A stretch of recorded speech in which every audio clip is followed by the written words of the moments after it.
Hey guys, tonight we slip into something, well, not more comfortable exactly, but something warmer, steamier, and, surprisingly, goat-scented. You're not checking into a luxury spa in Bali, no. You're entering a felt tent on the sweeping Mongolian steppe, where the winds are sharp, the skies are huge, and your wellness journey is about to get historically weird. Steam curls lazily from the central hearth of the yurt. The felt walls ripple slightly in the breeze. You duck through the flap, eyes adjusting to the golden glow inside. A Khan sits half-draped in embroidered cloth, letting vapors rise around his face like he's part mythical creature, part very relaxed warlord. This, dear traveler, is the Great Mongol Spa Tent. And you probably wouldn't last 10 minutes. Not because of the heat, but because nothing smells like eucalyptus here. The steam is thick with crushed juniper, maybe a hint of fermented mare's milk. That's right, airborne yogurt. And you haven't even sat down yet. So, before you get comfortable, take a moment to like the video and subscribe, but only if you genuinely enjoy what I do here. And hey, drop your location and local time in the comments. I love knowing where and when you're unwinding with me. Now, dim the lights, maybe turn on a fan for that soft background hum, and let's ease into tonight's journey together. You crouch beside a shallow bronze basin. It's warm to the touch. Water trickles in from a hide bucket suspended by sinew cord. A quiet attendant fans the coals, while another sprinkles ground herbs into the rising mist. The tent fills with the earthy scent of steppe grass, sweat, and something sweet and unfamiliar. Could be dried plum, could be burnt goat hair. In Mongol culture, the yurt, or ger, wasn't just home. It was flexible architecture, collapsible, portable, sacred. It breathed with the wind and carried generations of family rituals. Bathing in one was a private act, but for a Khan or noble, it also became ceremonial, complete with audience, if not applause. And believe it or not, they took their spa setup with them on the move. A royal ordo, or mobile palace, included not only warriors, musicians, and cooks, but also stewards responsible for what we'd not call wellness. These guys were the OG estheticians of the steppe. Your attendant gestures.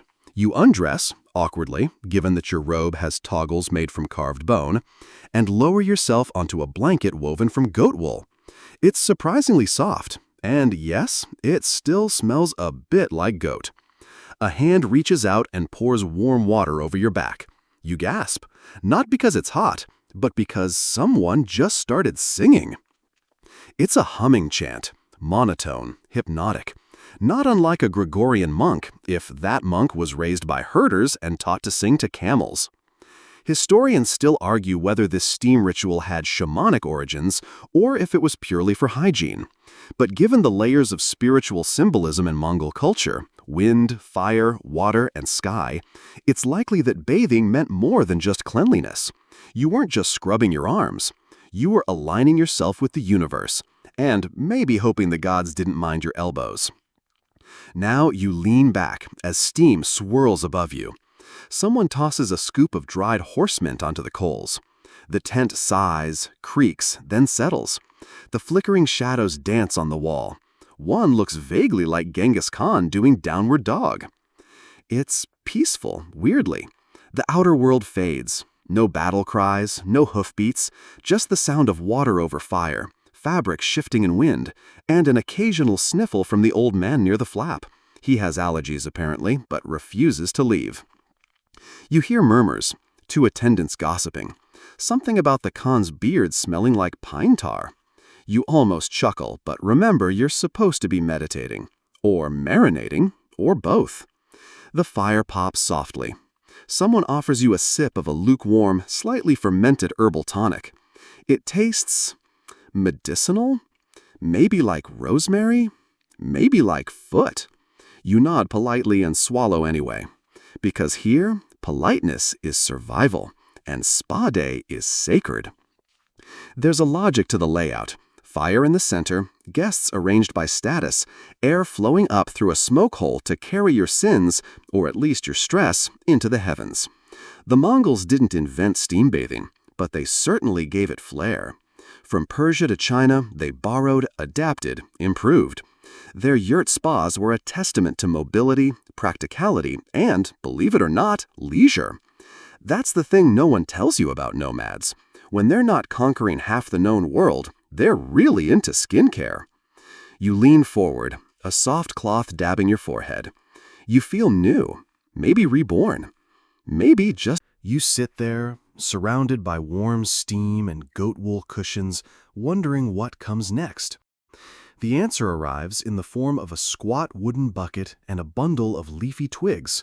Well, not quite twigs, more like aromatic stalks. The attendant doesn't explain. He just smiles with a few missing teeth and gestures for you to lean forward. The great scrub down has begun. Your skin, still tingling from the steam, is about to meet its greatest adversary, exfoliation, 13th century style. The attendant begins slapping, not gently patting, mind you, but purposefully thwacking your back with the herbal bundle. It smells like crushed mugwort and juniper berries, which sounds nice until you realize the branches are stiff. It's somewhere between massage and getting smacked with a festive broom. You breathe deeply. You try to relax. You wonder if this is personal. As the twigs sweep down your arms and across your shoulders, the air fills with the scent of herbs and something sour-sweet. Mare's milk. You glance sideways.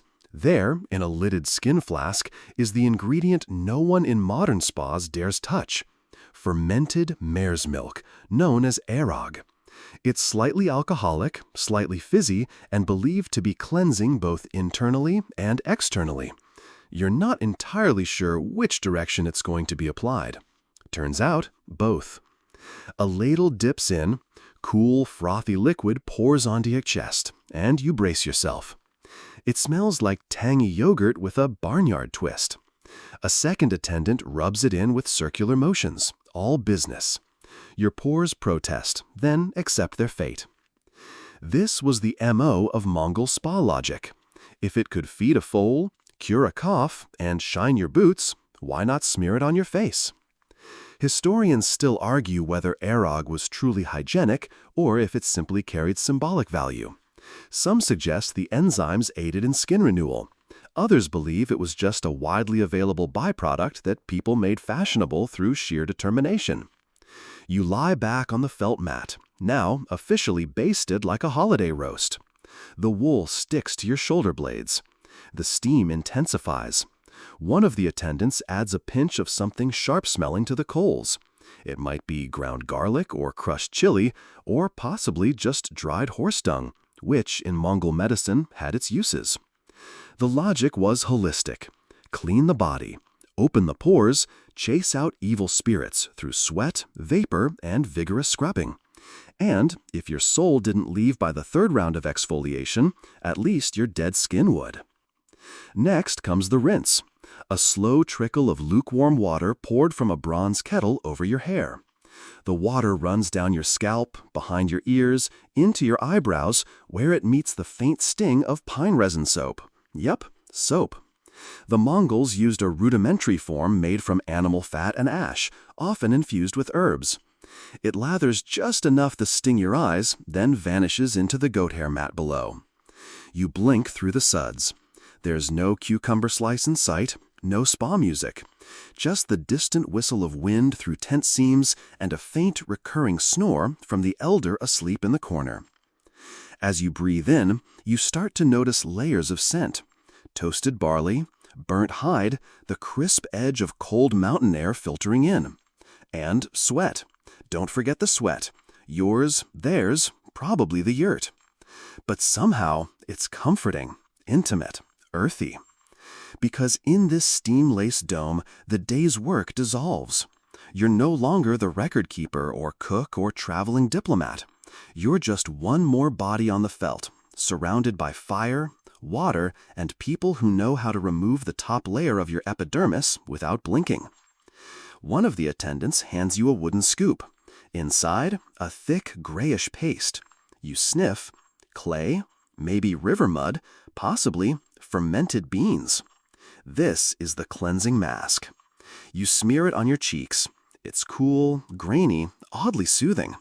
Someone whispers something about healing minerals. Someone else starts humming again. You lie back, watching the smoke spiral upward in lazy curls. The roof opening above, called a tuno, lets the steam escape while also offering a faint view of the sky. There's a reason they place the yurt's eye toward the heavens. In Mongol cosmology, it's not just ventilation, it's a spiritual aperture. What leaves your body here, your fatigue, your sins, your stress, goes straight to the great blue sky. It's a trade. You give up your grime, and maybe you get a little clarity in return. Of course, clarity is hard to measure when your eyelids are heavy, your hair is dripping, and your nose itches from goat soap. You reach for a towel. You don't even flinch when the flap rustles again. At this point, the outside world has dissolved into warm haze and slow breath. You're limp as a boiled dumpling. But the attendants are not done with you yet. One of them enters holding a bundle wrapped in dyed silk. The fabric is ochre and deep red, patterned with horse silhouettes and cloud swirls. With ceremonial care, he unwraps it to reveal a comb. A long, thick-toothed comb carved from oxhorn. You are about to be groomed like royalty, or at least like a prized falcon that's had a rough molting season. The comb is warm from being kept near the fire. It glides through your damp hair, tugging gently at knots, the way a patient grandmother might, if she were also trained in scalp massage and had no regard for personal space. As the strokes continue, something almost meditative happens. Your thoughts, once jumpy as a startled hare, begin to fall in rhythm with the brushing. Left, right, back, forward. The comb traces a slow, ceremonial path, as if it's sketching ancient runes in your scalp. Mongol grooming was not just vanity, it was structure. Cleanliness ranked surprisingly high in nomadic life. Genghis Khan himself issued legal codes encouraging bathing and grooming, especially before meals and rituals. Yes, there were laws about washing your hands before dinner. Historians still argue whether this emphasis came from practical health reasons or a deeper spiritual belief in bodily purity. Maybe both. What's clear is that even on campaign, even in a felt tent 300 miles from the nearest town, you were expected to not smell like a saddlebag. The brushing continues. Another attendant begins oiling your hair. Yes, oil. Rendered animal fat mixed with herbs, rubbed through from root to tip. It smells vaguely like rosemary, if rosemary had grown in a stable. Next comes beard attention, if you have one. If not, don't worry. They'll pantomime care over your jawline anyway. Image matters. Mongol Khans were often portrayed with flowing beards, sometimes oiled and perfumed for formal occasions. A greasy beard was a sign of respectability, not poor hygiene. Different century, different rules. You feel the tug of a cloth being tied around your forehead. A turban-like wrap to keep the oils in and the cold out. It's tight but not uncomfortable, like a hug for your temples. Your hands are next. An attendant kneels beside you with a bowl of lukewarm water, washing your fingers individually. The nails are scraped clean with a sliver of bone, carefully, methodically. It's ceremonial again. Mongols believed the body was a microcosm of the universe. Each fingertip held energy. Each crease told a story. That's probably why you're getting a thumb massage that feels oddly like a blessing. You try not to laugh when the next step involves rubbing your wrists with powdered milk chalk. It's an ancient deodorant, apparently, also rumored to deter flies. And flies, as you'll soon learn, were public enemy number one. The tent flap opens just long enough to let in one. It buzzes aggressively toward your face before being swatted mid-air by the elderly attendant, who has now fully reawakened and taken up arms with a horsehair fan. He mutters something about spirits riding on flies, and you're not entirely sure he's joking. Which brings us to another layer of this ritual, superstition. In Mongol belief systems, illness didn't just stem from dirt or bacteria. It came from bad wind, from evil spirits that entered through the body's openings. That's why the bathing and grooming process focused so much on ears, nostrils, and scalp, places where the wind might sneak in. Today, you're not just getting pampered, you're being sealed against cosmic drafts. Someone hums again. Not a song exactly, but a tone, low and steady. It's supposed to align your internal winds, they say. Or maybe it's just to help you stay awake long enough for your next goat milk facial. A tray appears. On it, a smooth stone, warm to the touch, and a cloth pouch filled with roasted grain. It's placed over your chest, grounding you, literally. Mongols often used weighted pouches for comfort and circulation, early anxiety blankets, if you will. You sink lower. The ceiling blurs into shadows. The heat, the scents, the rhythm of small motions around you. It's like you're part of a living clock. Time stretches. Maybe you're in 1227. Maybe you're in a dream. Just when you think it's over, one of the attendants brings out a bronze mirror, clouded but still reflective. He holds it up to your face. You catch a glimpse of yourself. Damp, glowing, slightly confused, but definitely serene. You think you look ridiculous. He tells you that you look balanced. And here's a fun fringe tidbit. Mirrors in Mongol culture weren't just for vanity. They were tools of divination. The flap rustles softly again, and this time it's not another tool or potion. It's a new presence. A young woman steps in, barefoot on the worn felt floor, carrying a small drum made of stretched hide and polished wood. She doesn't speak, just nods toward you, then toward the tent's center, where the coals glow like sleepy embers. You sit up, perhaps a little groggy, perhaps a little reluctant to abandon the warmth of your makeshift nest of cushions. But curiosity wins. And besides, you've now been bathed, scrubbed, oiled, and combed. What else could possibly be left? Turns out, ambience. The woman begins tapping the drum, soft, rhythmic, almost like a heartbeat. Not fast, not dramatic, just steady. She sits cross-legged, closes her eyes, and lets the rhythm pulse into the fabric of the yurt. You follow the beat, like a boat bobbing on gentle waves. Your shoulders drop, your jaw unclenches. Mongol spa culture, if we can dare to call it that, wasn't only about the body. It was also about the mind. The drum isn't just music, it's vibration, meant to calm the inner winds, to synchronize your breath with the environment. Mongol shamans used drumming as a doorway into trance, yes, but also as medicine for overstimulated souls. Historians still argue whether these rituals were purely spiritual or also proto-psychological. After all, controlled rhythm and repetition can soothe the nervous system, something even modern neuroscience would nod along with. The sound blends with the faint crackle of burning bark and the slow inhale-exhale of everyone inside the tent. No one is speaking, not because they're forbidden, but because there's nothing to add. You feel yourself relaxing into something older than words. Someone passes you a pouch. Inside, dried petals, marigold, chrysanthemum, a few pale rose leaves. You toss them onto the coals as instructed, and a sweet, musty scent rises into the air. The petals aren't for you exactly. They're offerings, to the spirit of the yurt, to the ancestors, to the sky above, or maybe just to the moment itself. You can't tell anymore what's hygiene and what's ceremony, and maybe that's the point. The Mongols didn't separate the practical from the sacred. Clean water wasn't just good for your skin, it was a sign of respect to your hosts. Steam didn't just open pores, it opened you, made you available to memory, to dream, to spirit. Even this drum, with its gentle thump-thump, felt more like a lullaby than a chant. A new fragrance floats through the tent, thyme and dried citrus peel.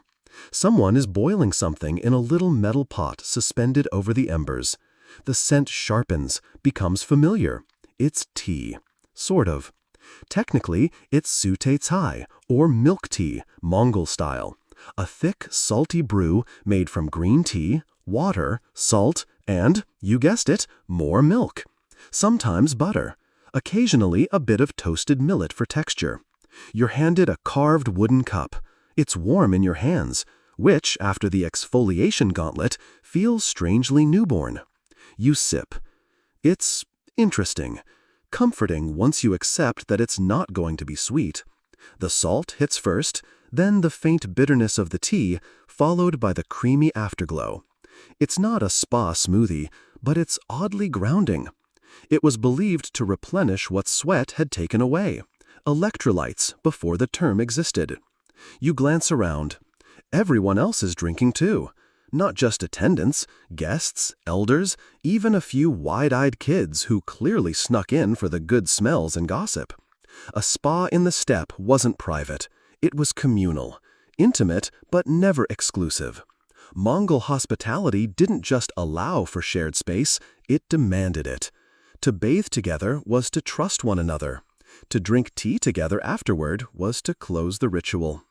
A man seated across from you belches contentedly. No one blinks. In fact, someone nods approvingly.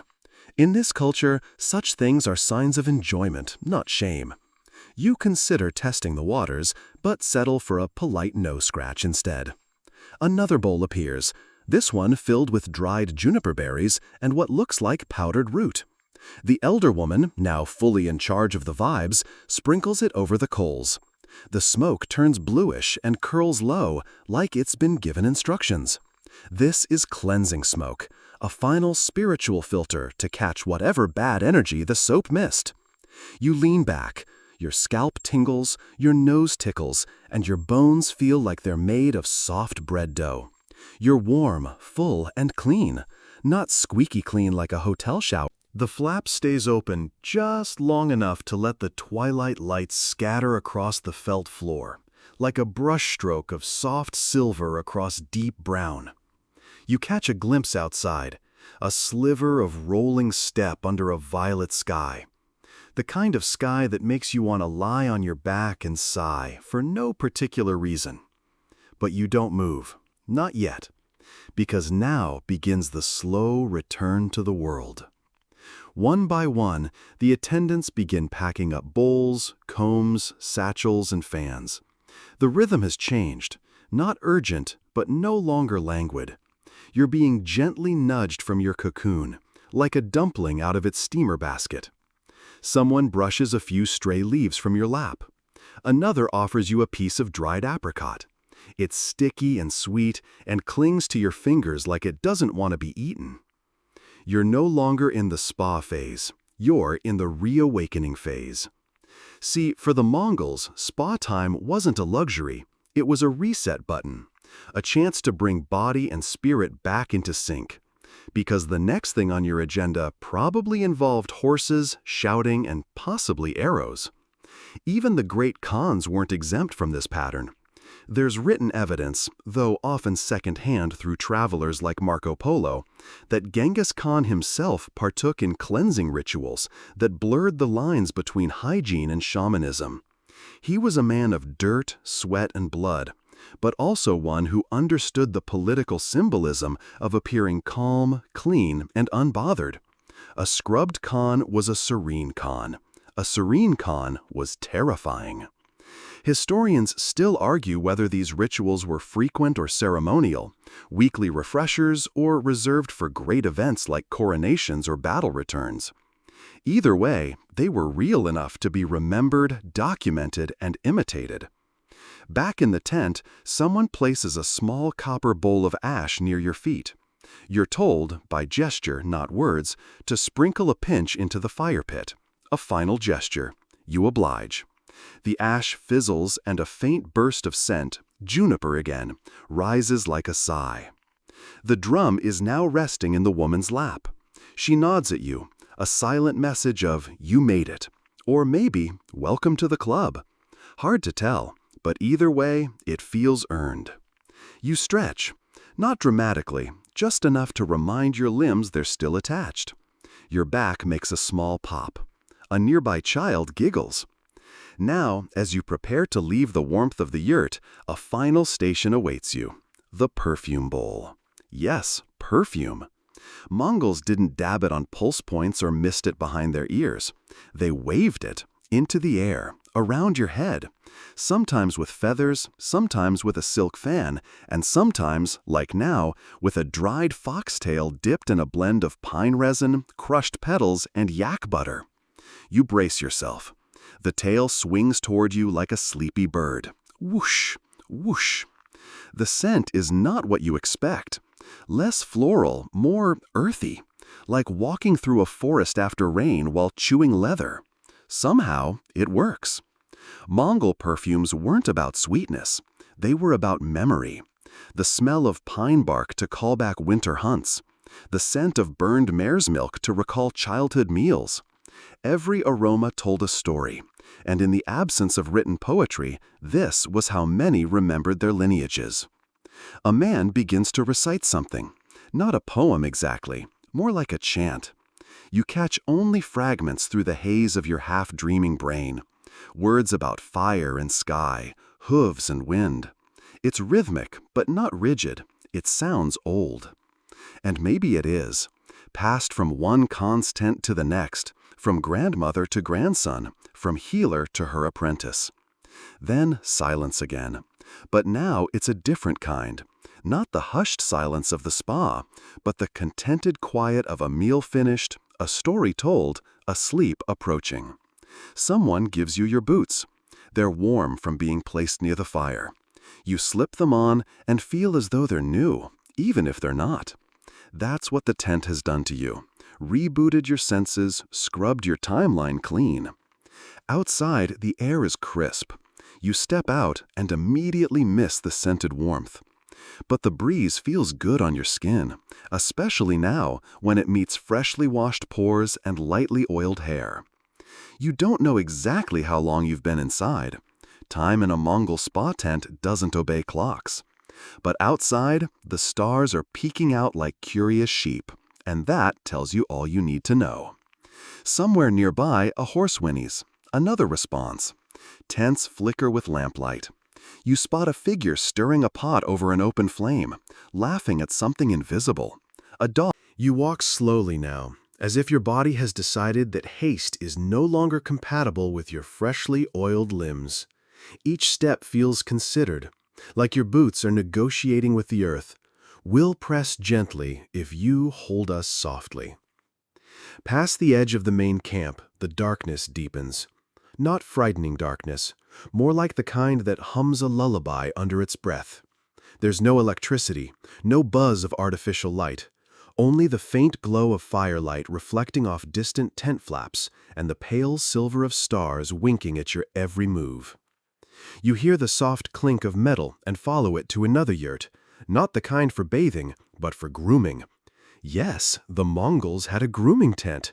Because why stop at soap when you can also tame your eyebrows? Inside, you find another low fire, and seated near it is an elderly man with a long, well-combed mustache that seems to possess more authority than most modern CEOs. He's humming tunelessly, shaping something in his hands. It's a grooming blade, small, precise, and recently honed. He gestures for you to sit. And so begins the next layer of Mongol hygiene, precision. You thought scrubbing was enough? Not quite. The Khans, and those trying to impress them, believed in grooming as a kind of armor. A tidy braid, strength. An oiled beard, wisdom. A trimmed mustache, strategy. And you, my friend, are about to get your follicles historically aligned. He starts with your fingernails. Yes, even those. Using a curved knife, he carefully scrapes away dirt that no longer exists, then files them smooth with a bit of pumice stone and goat hide leather. The result? Hands that could confidently hold a bow or a bowl of stew without shame. Mongols didn't invent the nail salon, but they certainly had their own version. Historians still argue whether this level of grooming was widespread or limited to elite warriors and nobility, but the existence of custom grooming kits found in burial mounds with tools for teeth, nails, and hair suggests that, at the very least, they took it seriously. Your face is next. A comb appears, crafted from bone and polished until it glows faintly in the firelight. It has fine teeth for hair and broader ones for beard or mustache, depending on your follicular situation. The man runs it through your hair with slow, deliberate strokes. You notice something odd. He's not looking at your hair. He's watching the firelight reflect in your eyes, or maybe watching your breathing. His strokes match your inhales. His combing slows as your heartbeat does. This isn't grooming, it's ritual again. He spritzes something from a small flask. It smells like fermented apples and wild grass, possibly homemade vinegar. It tingles slightly on your scalp. A natural astringent maybe? Or just his secret sauce for good vibes. Your bangs, if you have any, are gently pushed aside. He takes a moment, then flicks the comb like a paintbrush. You don't know what he's done. It feels artful, as if your hair has just been assigned a position in the Mongol army and is proud of its new rank. Next comes a linen cloth, slightly damp and warm. He presses it to your cheeks, then behind your ears. The pressure is perfect, not too light, not too firm. As he moves, he hums again. You can't place the melody. It loops without resolve, like a lullaby that refuses to finish. Then, unexpectedly, he speaks. Only 2 words. You glow. You blink. Is it a compliment? A diagnosis? A threat? He doesn't elaborate. He simply hands you a small mirror. Not glass, but polished bronze, slightly warped. Your reflection greets you like an old friend who's just had a nap, a snack, and a vacation. You do glow.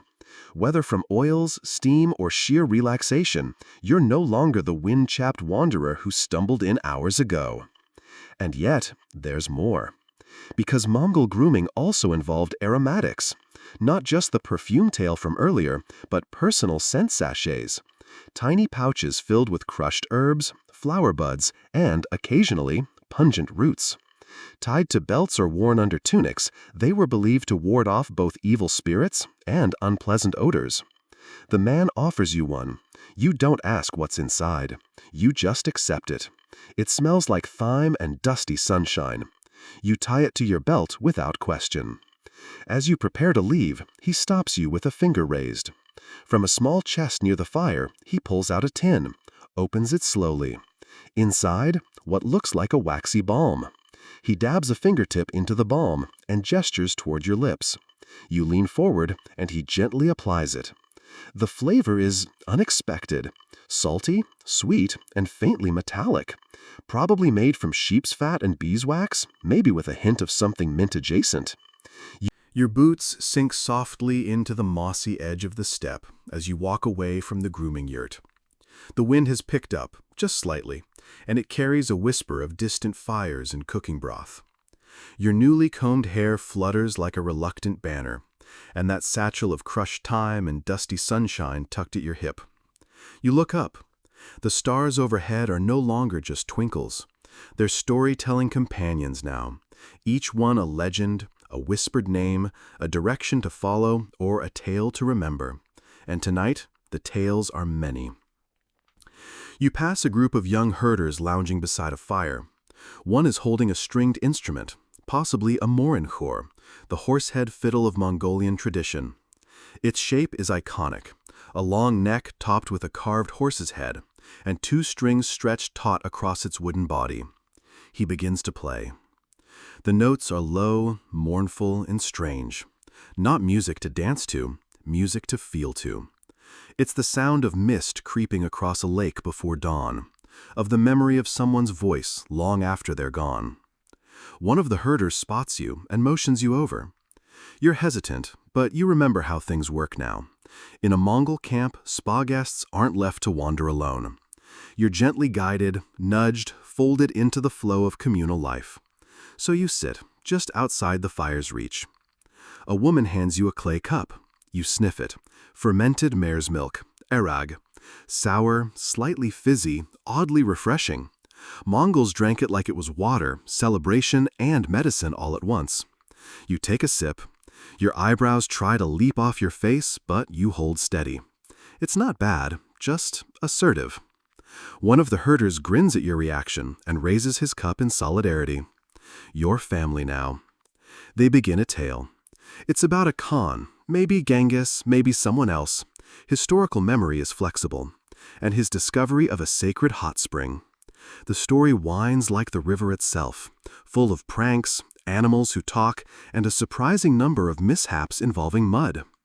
Somewhere between the second and third outlandish turn, you realize the story isn't meant to be true. It's meant to heal. Like the spa, like the grooming, this is another part of the wellness ritual, the tale. And what a tale. In it, the Khan loses his horse to a jealous mountain. The horse becomes a spirit, the spirit becomes mist, and the mist settles on the spring, making it sacred. The moral? Possibly, don't trust mountains. Or maybe always bring a second horse. Historians still argue whether oral storytelling in Mongol culture was primarily educational or purely recreational. Likely, it was both. Stories served as memory keepers in a world where most knowledge rode on the wind, not parchment. Someone offers you roasted barley mixed with dried curds. Simple, crunchy, salty. Not quite trail mix, but close enough. You nibble, wondering if this was a traditional post-spa snack, or just something they happen to have. Either way, it works.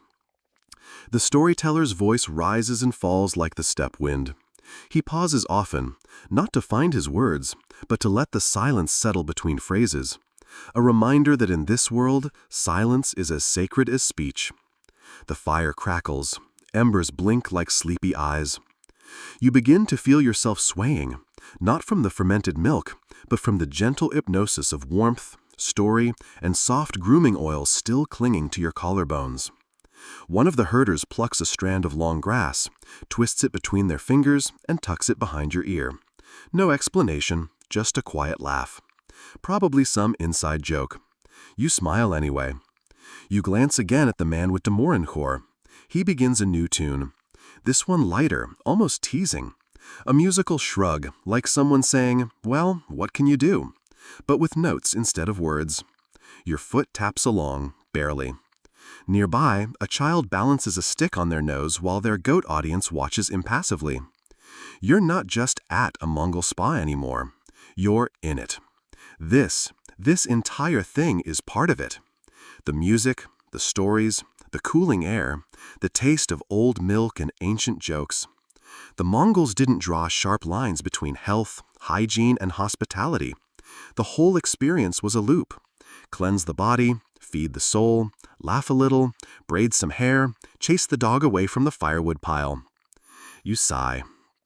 You've been sighing a lot lately. Must be the altitude, or the bliss. Somewhere nearby begins to sing. Not loudly, not performatively, just softly, as if remembering a tune rather than performing it. You don't recognize the words, but the melody settles into your bones like warm tea. You close your eyes for a moment. Just a moment. But the grass is cool, the fire is warm, and your recently combed head has found a suspiciously perfect patch of earth to rest against. You wake up, not with a start, but with that feather-soft shift of consciousness where dream and reality are still politely shaking hands. Your eyes open slowly to find the fire has dwindled to its final orange size. The herders are gone, or maybe they've just woven into the shadows. Either way, the night is yours again. A light breeze brushes your cheek. It smells faintly of juniper and hooves? Before you can interpret that combination, a young boy appears, barefoot and silent, and beckons you to follow him. There's no urgency, just the confident expectation that you'll obey, because, well, clearly it's time for something else. So you rise. Your legs stretch with mild protest, but everything feels looser, more aligned. Grooming, food, music, nap. What's next?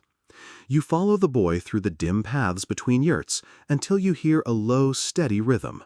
Not drums, not music, something more hoof-like. And then you see it.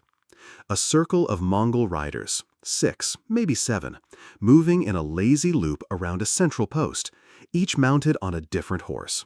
But these aren't races. No one is shouting, no one is competing. They're trotting in rhythm, slowly, side by side, like a living carousel.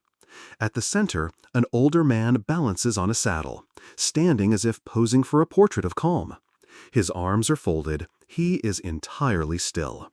You realize this is equine meditation. Okay, no one in the 13th century called it that, but that's what it looks like.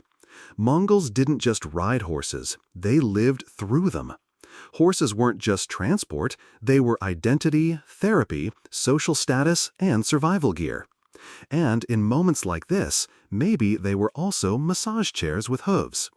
Historians still argue whether these mounted rituals were meant for military discipline or spiritual centering. But one thing's clear, the horse was as much a part of Mongol wellness as hot broth or warm felt boots. The boy gestures to a calm mare with a braided mane. Her eyes are half-lidded in equine serenity. Apparently, she's yours now. You mount, awkwardly yes, but the mare is kind. She accepts your amateurism with grace. And then you ride. Not fast, just in circles. You follow the rhythm. You try to match the sway of her steps with your breath. Inhale as she lifts, exhale as she lands. This is not a workout. This is not a thrill. This is a lullaby with 4 legs. Your eyes roam across the riders. Some are humming softly. One appears to be asleep in the saddle.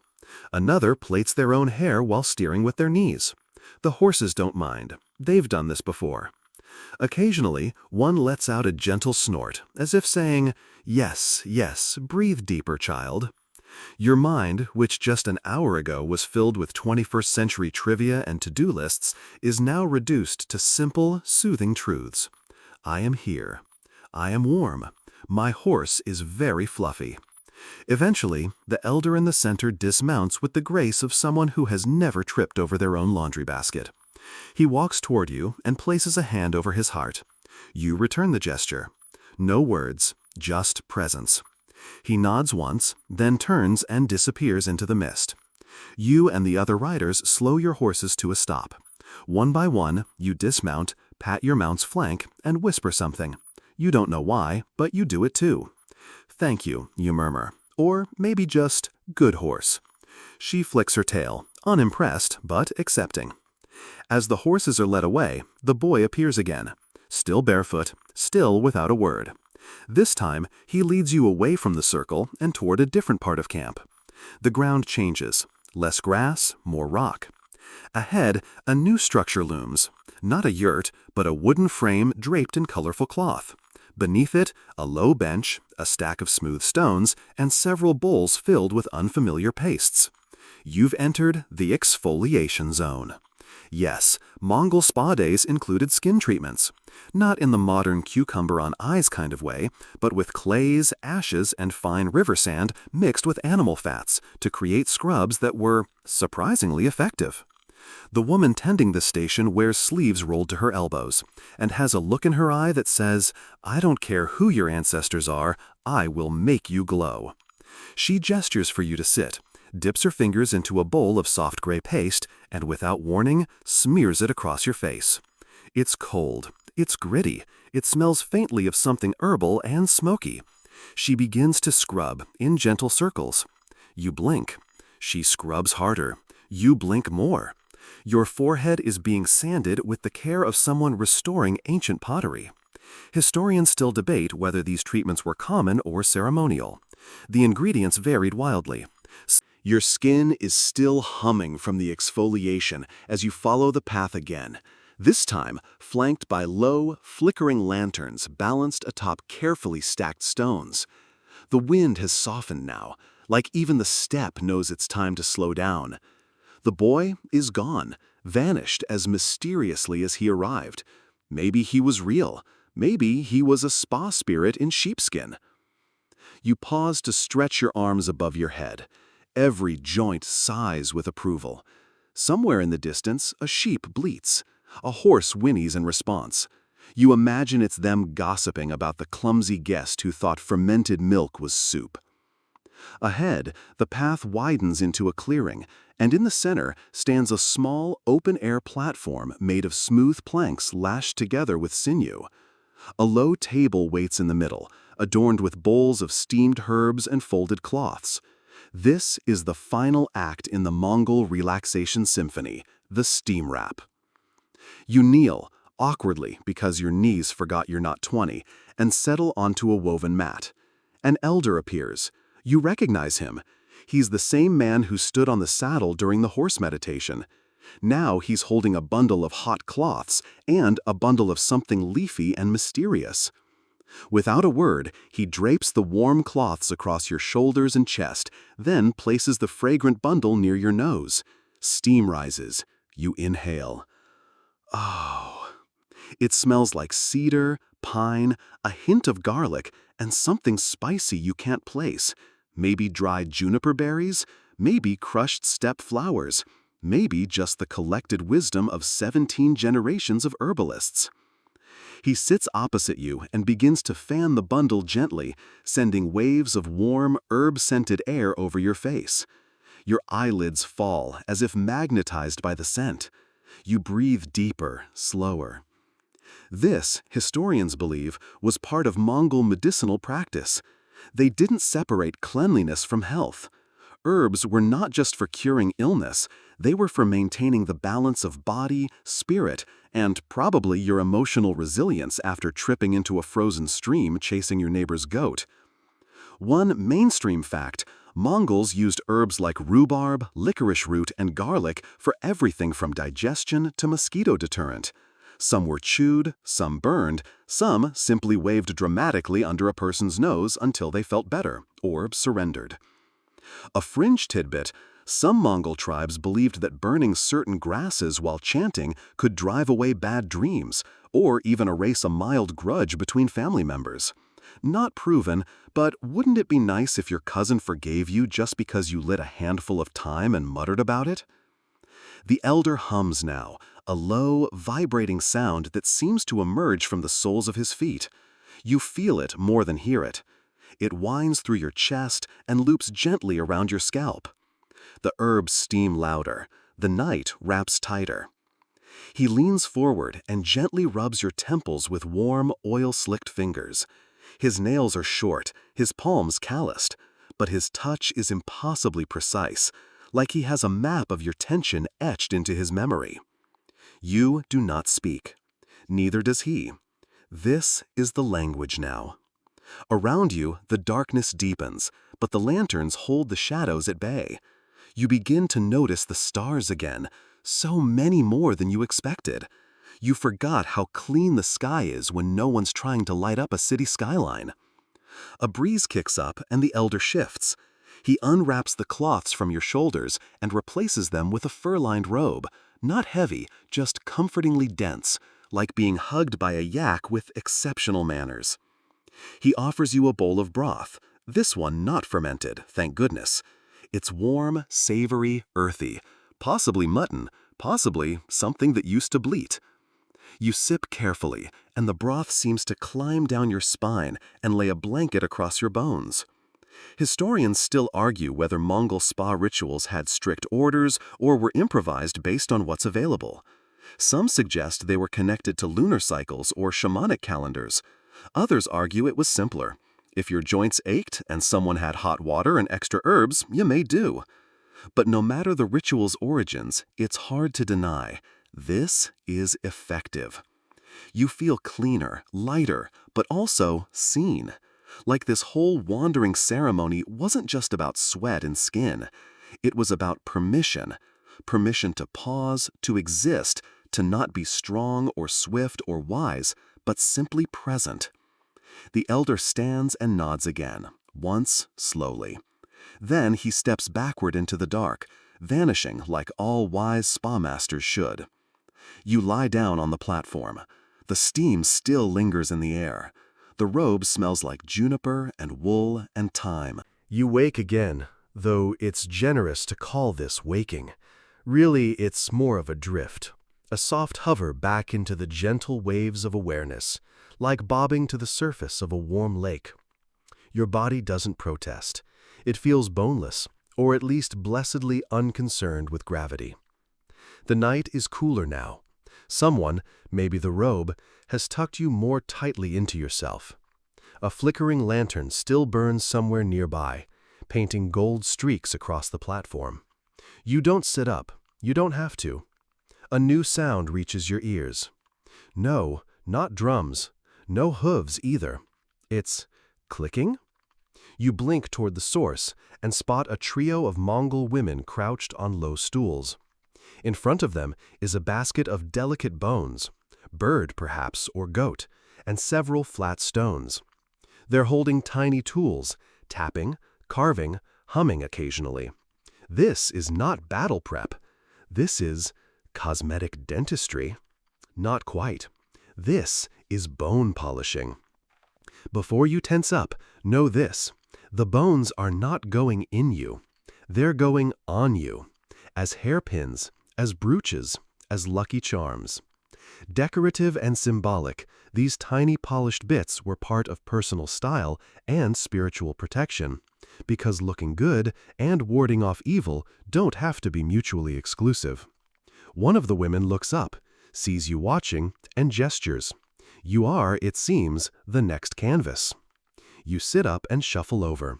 A mat is placed beneath you, and a tiny mirror, curved and slightly smudged, is handed to you. It reflects your face in dim orange hues, soot-smudged, steam-flushed, and deeply at peace. One woman begins brushing your hair with a bone comb, wide-toothed, gentle, smoother than you expect. Another begins separating strands and tying small knots, tucking bits of feather and polished ivory into the folds. These aren't just accessories, they're messages. Historians still argue what all the decorations meant. Some say hair knots told stories about your tribe, your recent dreams, even your current mood. Others say they were more functional, helping to deter lice and signal your bathing status to those with a strong sense of smell. You now have 3 feathers, 2 carved beads, and something that suspiciously resembles a chicken tooth woven into your hair. Fashion is subjective. Next, they work on your hands. One gently lifts your palm and begins rubbing a paste into your skin. It's gritty and warm, like fine sand mixed with rendered fat and herbs. Possibly another exfoliation, or possibly a summoning ritual for soft cuticles. No one explains. It doesn't matter. They move to your nails, trimming, cleaning, even buffing.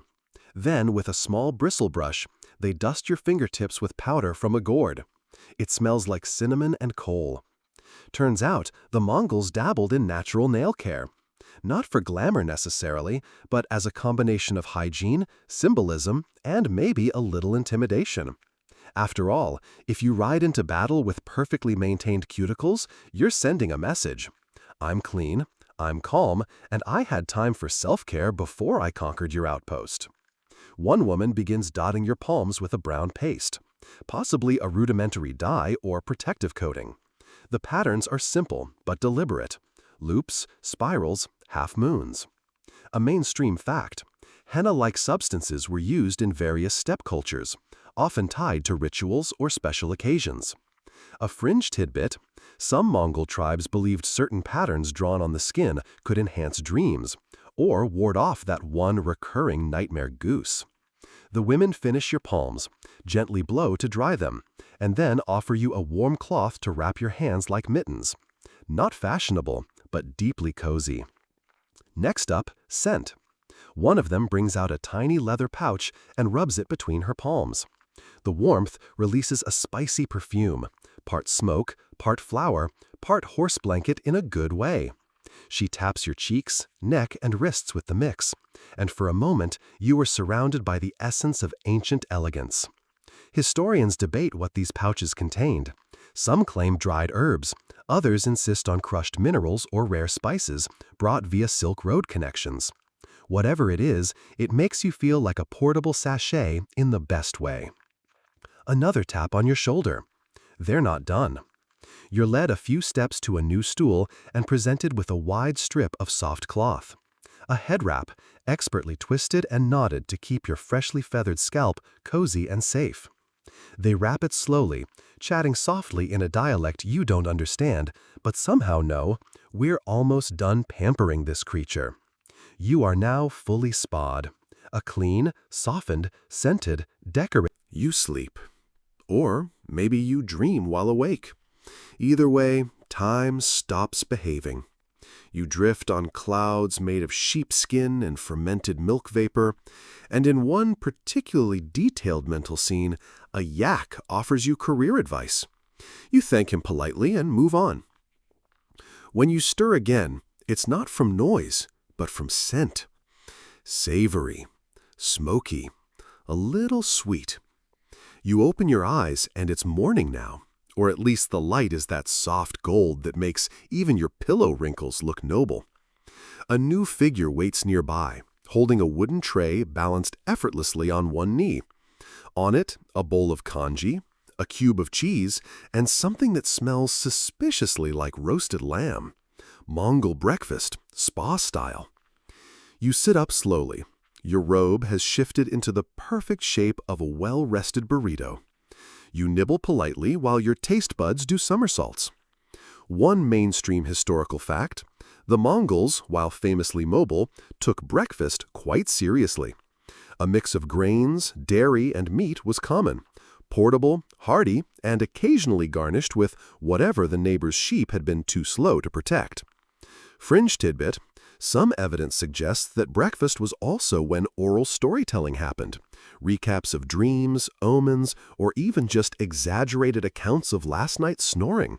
Your performance would be judged not by your story's truth, but by its entertainment value. Ancient TikTok, essentially. The woman offers you a cup of arog, fermented mare's milk again. You accept because, by now, you are 30% arog by volume, and honestly, it's growing on you. Slightly fizzy, slightly alarming, entirely energizing. You're invited to a morning circle. Around a campfire that never truly died overnight, a group of elders and youth are seated on cushions and drums. Someone is stirring ashes with a stick shaped like a goose. The topic? Personal wellness. Not in a modern, vitamin-infused, juice-cleansed sense, but rather, how did your body wake up? What did your dreams tell you?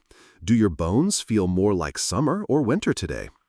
This is how Mongol communities practiced health: shared reflections, intuitive self-diagnosis, and the occasional rhubarb-maced tea.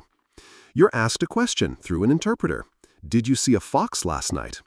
You didn't, but you say yes anyway, because it feels right. The group nods solemnly. Someone hands you a fox feather tied to a braid of wool.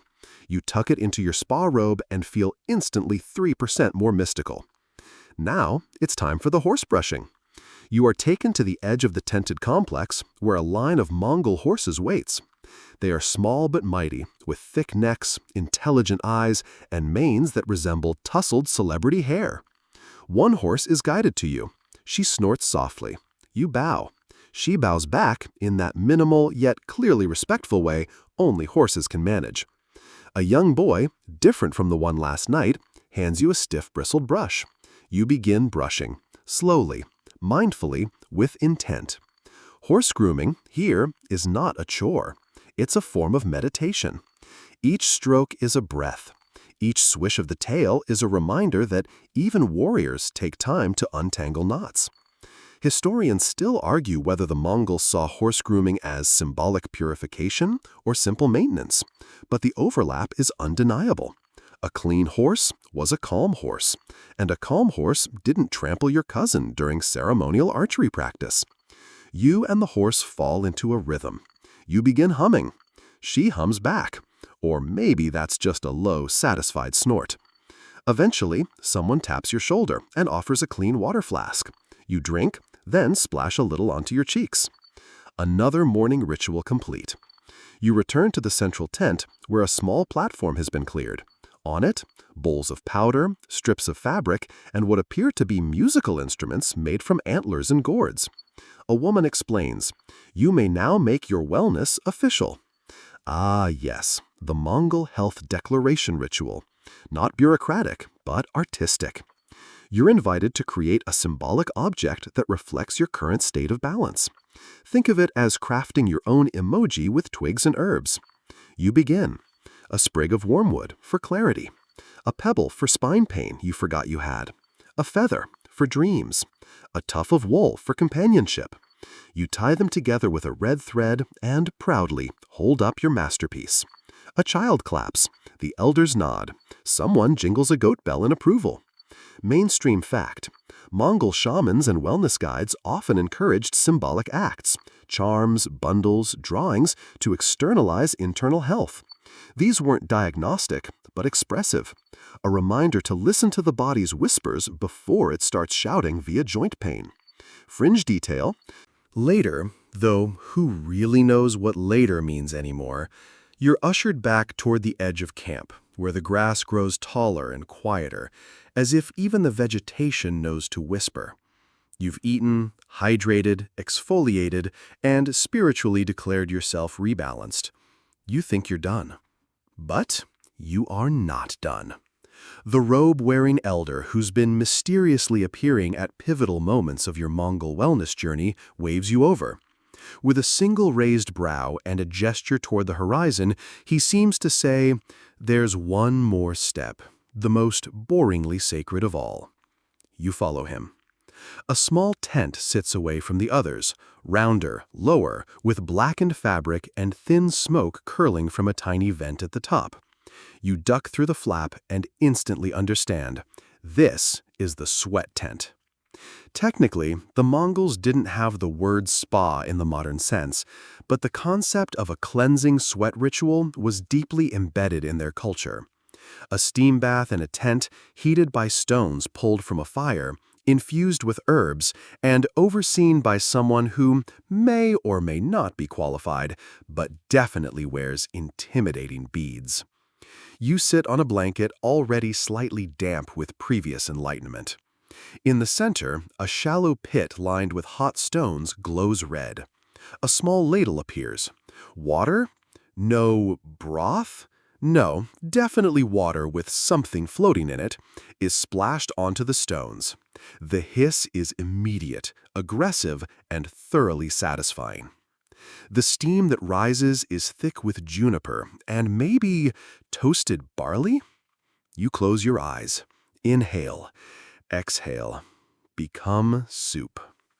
Mainstream fact: nomadic cultures from the Eurasian steppe, including the Mongols, regularly used makeshift saunas and sweat tents for cleansing and medical purposes. It wasn't just physical purification, it was spiritual maintenance, a way to renew the body's balance with the spirits of nature and sky. Fringe tidbit: some Mongol sweat rituals were also used for decision-making. Warriors would enter the tent before a major campaign and wait for visions or nosebleeds to signal which path to take. Historians still argue whether these sweats were strictly medicinal, mystical, or just a well-earned break from saddle sores. Probably all three. As the tent fills with steam, the outside world disappears. You are left only with breath and sweat and the faint echo of a throat being cleared somewhere nearby. A voice speaks. The elder. He's telling a story. You understand only fragments: a battle, a storm, a white wolf that led a lost rider home. But the cadence is soothing. The tale ebbs and flows like the steam itself. Then he's quiet. Then more water hits the stones. Then he sings. It's not a song in any scale you know, but it vibrates low in your bones. A series of sounds that hover between chant and lullaby, like someone tuning a dream. You lose track of time. Your skin becomes slick. Your hair sticks to your temples.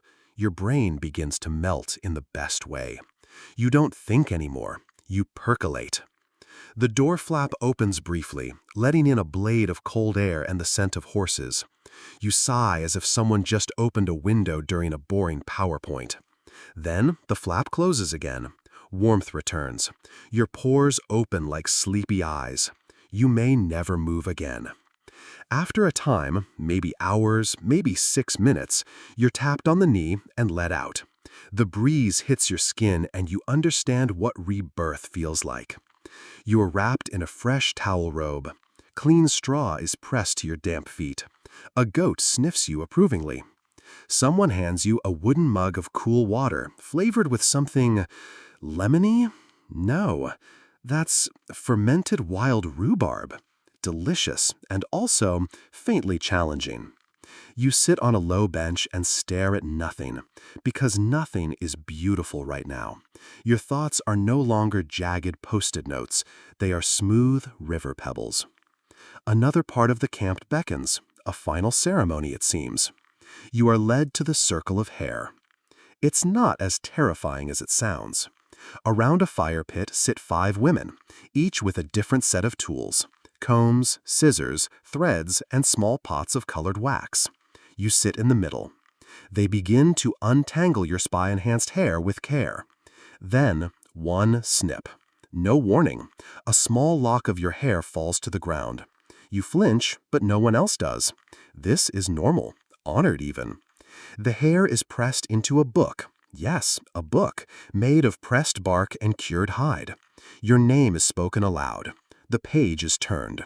Sometime in the golden slope of late afternoon, when shadows stretch and the air smells like toasted grass and distant soup, you're gently summoned to the final experience of your Mongol tented spa day, the massage pavilion.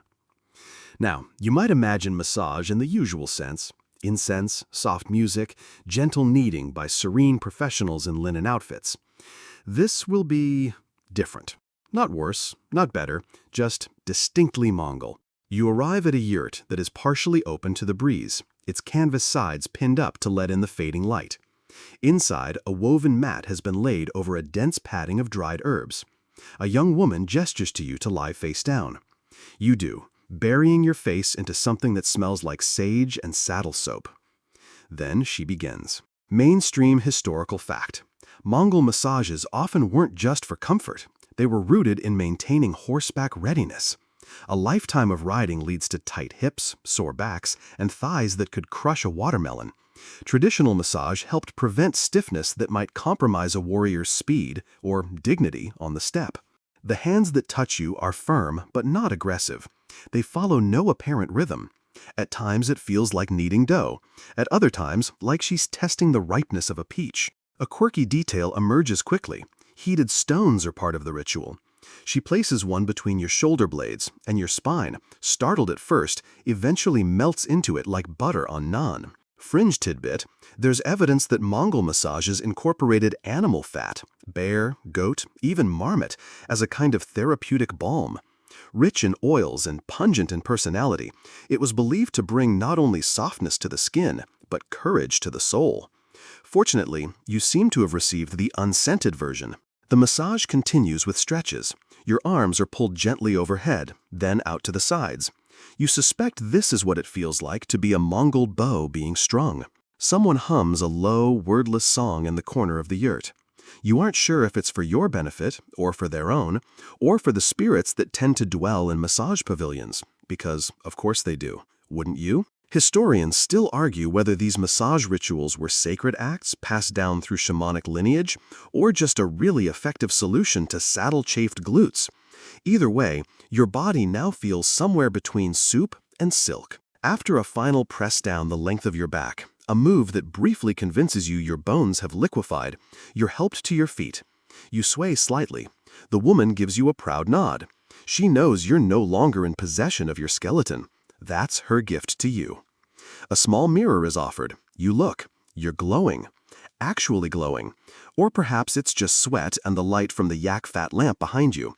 Either way, your cheekbones have never looked so relaxed. They wrap you in a new robe, this one embroidered. You look like a noble preparing to greet the heavens. You step outside. The world has gone quiet in that reverent way it does before dusk. The camp is humming at a low, sleepy frequency. Someone sharpens a blade lazily. A dog snoozes, its ears twitching at imaginary rabbits. A child giggles and chases a chicken, who looks mildly offended. You are escorted, not rushed, to a final structure. It is small, round, and ringed in fluttering strips of colored fabric. Inside is nothing but a low fire and a stool. You sit. This is the wind-down fire, a kind of spiritual last call before returning to the outer world. A time to reflect, to breathe, to listen. You do. The fire crackles. The robe softens, and a bowl of broth is placed in your hands. Not a meal, but a moment. This one is light, herbed, barely salty. You sip and warmth unfurls from your chest to your fingers. This is what the Mongols might have called gut comfort. If the body is a tent, this is the moment when the poles align, the canvas tightens, and the winds simply slide over you without shaking the frame. Mainstream note: Mongol cuisine often centered on broths and stews, simple but nourishing, meant to sustain without overwhelming, ideal for long rides or long meditations, or, in your case, long spa days. Fringe detail: it's said that if your broth bowl echoes when empty, you're destined for good luck. Yours hums quietly. You smile. You place the bowl down. A final gift is handed to you: a small carved horse made of bone. Its details are perfect: tiny saddle, flowing mane, alert ears. It fits in your palm. You hold it like a secret. Outside, the stars begin to appear, one by one, patiently. You look up and remember that the Mongols charted the heavens as they did the land, tracking omens, seasons, and the slow spin of time itself. A shooting star slices the sky like a whisper. You are still. You are held. You are Mongol now, at least in spirit, balanced, brushed, steamed, stretched, and broth-fed, and deeply, deeply ready to sleep. You don't walk back to your sleeping quarters so much as drift there, like a silk scarf carried on the wind. Each step is lighter than the last. You pass quietly between the fires, now glowing lower and redder. People speak in hushed tones, or not at all. A few look up and smile, not the grin of welcome, but the nod of shared secret knowledge. You are one of them now, a person who has completed the full circle of a Mongol spa day. Back in your assigned yurt, everything is as you left it, only somehow more sacred. The woven blankets on the floor feel warmer, the pillows less lumpy. Even the yak hair curtain over the entrance sways like it's waving "Welcome back, legend." A cup of fermented mare's milk sits waiting on a small wooden stool by your bedding. You're told it aids digestion. You sip. It's an acquired taste, like yogurt met a thunderstorm. But in this moment, your tongue agrees with your soul. It works. You lie back. Mainstream historical fact: kumis, or fermented mare's milk, was a staple of the Mongol diet. Not just food, but medicine. It was used to treat fatigue, settle nerves, and, according to some accounts, predict the weather based on how many bubbles rose in the bowl. Fringe tidbit: some Mongols believed that those who drank kumis under the full moon would dream of their ancestors, especially if they had bathed that day. You check the sky through the yurt flap. Half moon, close enough. Historians still debate how central spa-like rituals were to the average Mongol's routine. Some suggest they were reserved for high-ranking nobles or ceremonial times. Others argue that given the harsh conditions of the steppe, even the simplest herder had their own wellness rhythm: sweat, soak, scrub, sip. Outside, a wind rises. It's not cold, just strong enough to ruffle the tops of the grasses and make the horses shift their hooves. You hear the jingling of bridles, the low woof of nostrils. Somewhere, a flute plays a lazy three-note tune that never resolves. You love it. You close your eyes. And suddenly, the tent isn't a tent. It's the womb of the world. Safe, round, earthy. Time folds in on itself. You are not past, not future, just now. Then, a tap. A gentle one, but enough. You sit up. A final ritual. The dream scroll. An elder hands it to you. It's a roll of stiff, pressed hide covered in faint symbols. You're instructed to place it beneath your pillow. That's it. No spell, no incantation, just presence. You ask what it does. She replies, "It catches your thoughts like dew." You don't question it. You place the scroll beneath your pillow, lie back down, and stare at the tent ceiling. Faint patterns move in the seams of the fabric, swirls, knots, maybe even faces. Or maybe that's your brain melting again. Your fingers still hold the small carved horse from before. And just as sleep tiptoes up, your mind drifts back to the beginning of the day, How unsure you were, how skeptical, how wildly unprepared you were for goat fat scrubs and throat-singing exfoliation. Yet now you feel reassembled, balanced. Mainstream point, Mongol camps often revolved around circular logic, movement, cycles, seasons. Everything returned eventually, but different, renewed. Fringe theory, some scholars believe the entire yurt experience, from its round shape to its east-facing entrance, was designed not just for practicality, but for cosmic alignment, a kind of spiritual Wi-Fi to keep you synced with the universe. You roll to your side.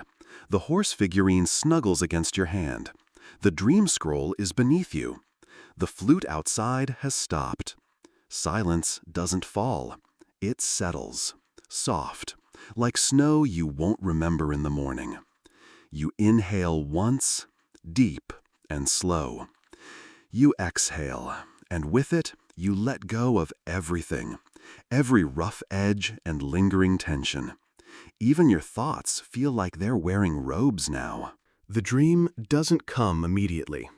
First, your mind slips sideways, not downward, like sliding across frozen lake water in slow motion. You see shapes, not images, not yet, but impressions. A horse's tail, a hand stroking the spine of a scroll, steam rising in spirals that never fall. You are drifting between memory and myth, somewhere near that border where Mongol ancestors said the spirits gather to braid dreams. And then you're in it. You stand once again in the bath tent, except now the steam swirls upward into the stars. The ceiling is gone. The sky above you is painted in deep indigo and pinprick light. Your robe glows faintly. In your hand, the tiny carved horse breathes. Yes, breathes. It nods toward the edge of the world. You follow. Not walking, floating, carried by the memory of hooves. The ground beneath you isn't earth, it's silk, silk embroidered with stories. And each step reads one aloud. A Khan who bathed before battle and came out victorious. A herder who healed her son with a massage of pine fat and honey. A woman who sang steam into being, calling warmth from dry wood and prayer. You see them all.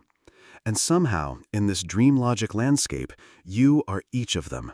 You are the noble and the novice, the steamer and the steamed.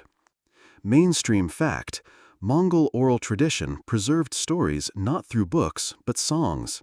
Every family had its own way of encoding memories through tale, tune, or tapestry.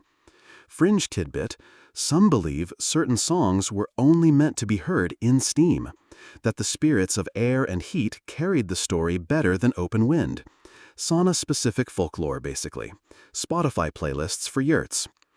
Historians still debate how much of Mongol ritual life was purely spiritual versus deeply practical. Did they steam because it healed, or because it aligned their souls with the steppe's rhythm? You think the answer is yes, just yes. You turn again. Before you, a circle of yurts made of starlight. Each one pulses softly. You step into the closest. Inside, the elder from earlier is there, but she's younger now, her face smooth, her laugh quicker. She hands you a bowl, not broth this time, but starlight itself, ladled gently from a flickering pot. You drink, and your body remembers things you never lived. The weight of a child on your back during migration. The thrill of racing a rival to the river and winning by a hoofbeat. The moment a stranger's song made you cry, though you didn't understand the words. You aren't dreaming, you're remembering, which is its own kind of dreaming. Outside, someone begins to hum. It's the same three-note tune from earlier, but now it resolves. It lands. And so do you. Your body, your real, present-day, blanket-wrapped body, shifts on the mattress. The transition is so soft you hardly notice it. But you're back in your tent now. The dream dissolves like steam on cold air. Your eyes flicker open just enough to catch the last candle sputtering out. There's no need to move. No need to adjust the pillow. The air is cool on your cheek, The blanket smells like pressed grass. The figurine is where you left it, tucked beside your palm. Outside, the wind has calmed. You hear a horse snort gently, hoof against soil, settling. Like you. Like this whole story, really. One long exhale. You've seen the spa life of the Mongol elite. You've sweated in their tents, listened to their flute dreams, oiled your elbows with yak butter, and survived kumis, barely. You've been massaged, steamed, scrubbed, and serenaded. You, dear listener, are officially Mongol spa royalty. So now all that remains is rest. Let it come, without fanfare, without question. And if, tomorrow, someone asks what you did the night before, just smile and say, "Oh, you know, a little self-care, on the steppe." So, here you are, still and soft, wrapped in silence that hums just beneath the surface. The kind of quiet that feels earned, that lives not in absence, but in the gentle settling of things. Outside the tent of your imagination, the wind has drifted away entirely. The last glowing coals in the fire pit fade into little stars of their own. The earth has exhaled, and so have you. Each breath you take now is longer, slower, softer. The images from the day, the felt walls, the steaming stones, the music that floated like mist, begin to blur at the edges. They melt into the darkness behind your eyelids, not lost, just tucked away, like a scroll returned to the shelf. Your limbs feel pleasantly heavy, like they've been weighed down with comfort. Every muscle softened, every thought wrapped in wool. You're safe here. No more galloping across the steppe, no more ceremonial bath rituals, no more goat hair exfoliation, thank the sky gods. Just this quiet moment, just your breath, just your blanket, just now. Even your dreams, when they come, won't need to hurry. They'll walk, barefoot, across dew-touched grass, into the yurt of your sleep, and settle beside you like an old friend. So let your mind drift where it will. Let go of the words, let go of the steam, let go of everything but this stillness. You've traveled far tonight, and now there's nothing left to do but sleep.